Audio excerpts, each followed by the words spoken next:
अस्सलाम वालेकुम, मेरा नाम है सदा हुसैन और आप देख रहे हैं मेरा यूट्यूब चैनल जिसका नाम है रिपेयरिंग पॉइंट। ये डेल की एलसीडी है कंप्यूटर वाली, और इसको हम अभी एलईडी में कन्वर्ट करेंगे टीवी एलईडी में। इसमें चाइना वाला टीवी एलईडी जो कार्ड होता है उसको लगाएंगे, लगाने के बाद इसको चाइना वाली एलईडी में कन्वर्ट कर लेंगे। केसिंग यही यूज़ करेंगे, एलसीडी भी, स्क्रीन भी यही यूज़ करेंगे, और इसमें चाइना वाला टीवी एलईडी कार्ड जो होता है उसको लगा के इसको चाइना वाली एलसीडी बना लेंगे। अभी इस पर सिर्फ कंप्यूटर चलता है, बाद में इस पर VGA पोर्ट ऑन हो जाएगी, HDMI पोर्ट ऑन हो जाएगी, टीवी डायरेक्ट चलेगा और USB भी चलेगी। ये कस्टमर की डिमांड है, इस वजह से हम कर रहे हैं। वैसे एलसीडी बिल्कुल ओके थी, कंप्यूटर वाली थी।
अभी हमने इसके चाइना वाले कार्ड को भी फिट कर लिया, सप्लाई को भी अंदर रख लिया इसके, और अभी हम इसके कनेक्शन करेंगे। अभी ये जो हम वायर लगा रहे हैं ये चाइना वाले कार्ड से 3.3 वोल्टेज आते हैं इधर लैंप कार्ड को ऑन करवाने के लिए।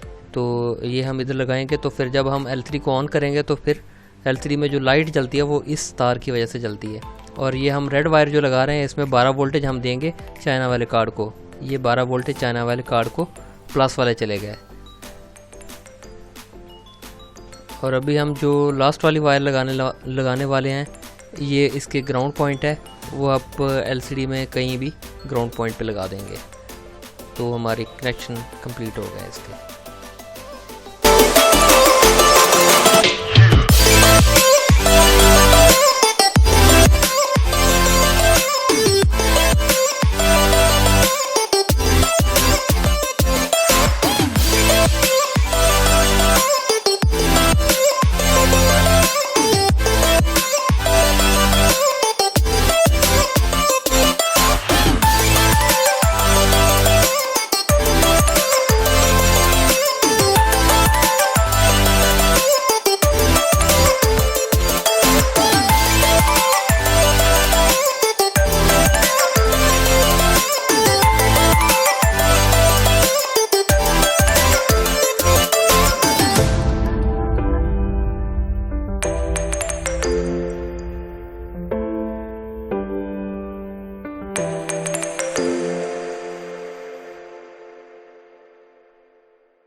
इस तरह हमारी LCD अभी कंप्लीट हो चुकी है। तो कैसी लगी आपको मेरी वीडियो कमेंट सेक्शन में ज़रूर बताइएगा। मेरी वीडियोस को लाइक करें, दोस्तों के साथ शेयर करें, मेरे चैनल को सब्सक्राइब करें। Thanks for watching. दुआ में याद रखिएगा। अल्लाह हाफिज़।